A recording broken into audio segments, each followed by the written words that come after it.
Okay. Next, we're going to talk about. No, I'm just kidding. Next, we're going to talk about symbolic speech. Okay, and we actually already talked about this once before, so this will be really quick. This is I think we did.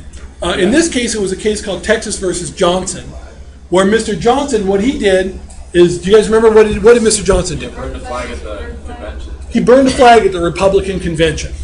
And he was arrested because there was a state law that said you cannot desecrate an American flag.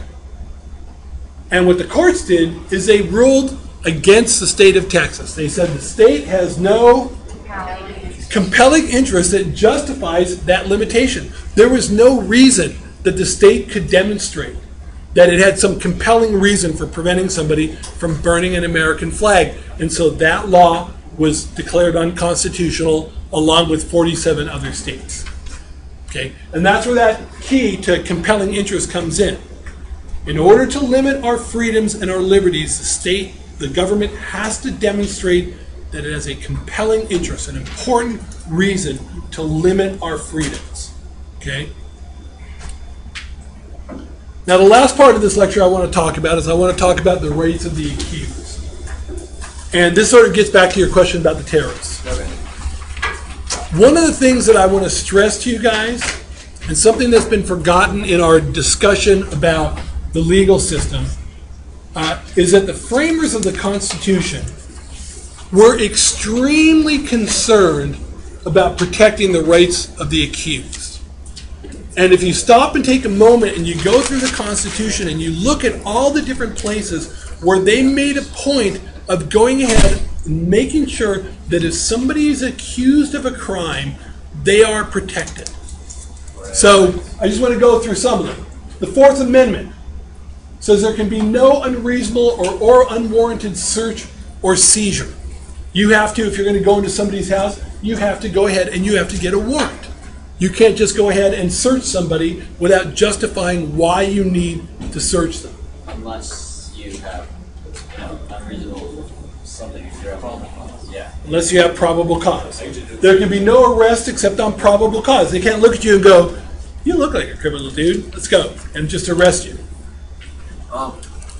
For like pertaining to that, like let's say you get pulled over and then there's certain sections of the car where like a cop can't check. So if you deny the police an access, how would they go about getting a warrant if they insist? They'll just hold you there. Well, they'll make up some fictitious thing and they're going to do it anyway. This is Yeah. Yeah.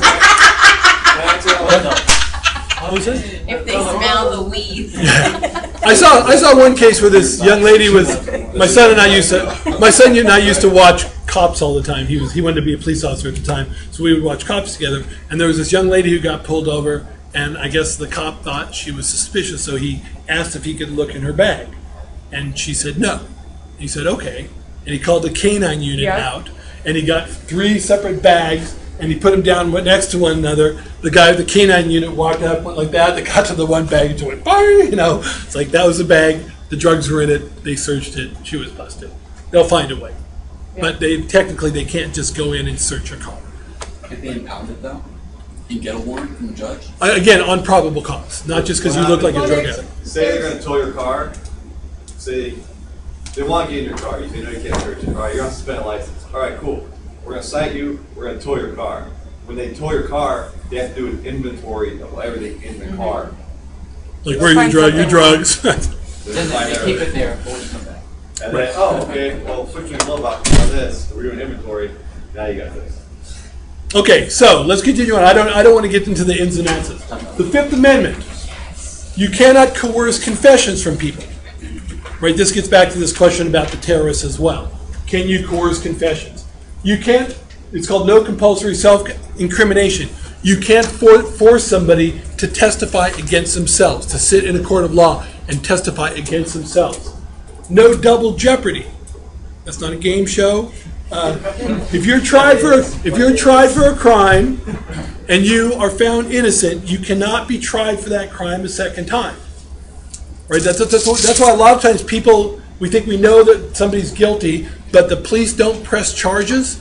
It's because they're not sure that they have enough evidence to convict them, and so they'll wait to try and gather more evidence. But again, The Sixth Amendment, you have a right to legal counsel.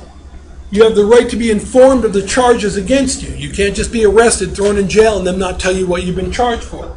You have a right to a speedy and public trial, although the trials that we have aren't very speedy. You have a right to an impartial jury of your peers. The Eighth Amendment, you have to set reasonable bail. There can be no cruel and unusual punishment. All of these rights are in the Constitution. The framers were extremely concerned that the rights of the accused be protected. And I think sometimes we forget about that when we think about our legal system. It's important to keep that in mind. That is a fundamental value. That is a fundamental American value. That individuals are innocent until proven guilty, and they have certain rights. And this is something that if you're somebody who likes what the Founding Fathers were about, and I admit that my bias, I'm very sort of pro-Founding Fathers, this was extremely important value to them. And I think sometimes we forget about that in our legal, in sort of our discussion about things. So what I want to talk about is how there have been changes in the rights of the accused. That like all rights, they're always under negotiation. The courts are expanding them and contracting them, and the rights of the accused have been no different. So what I'm going to talk about is an instance where the rights of the accused sort of expanded for a while, and then when they sort of contracted for a while as well. But I'm going to do that on the next video so I can get it all in on the same one.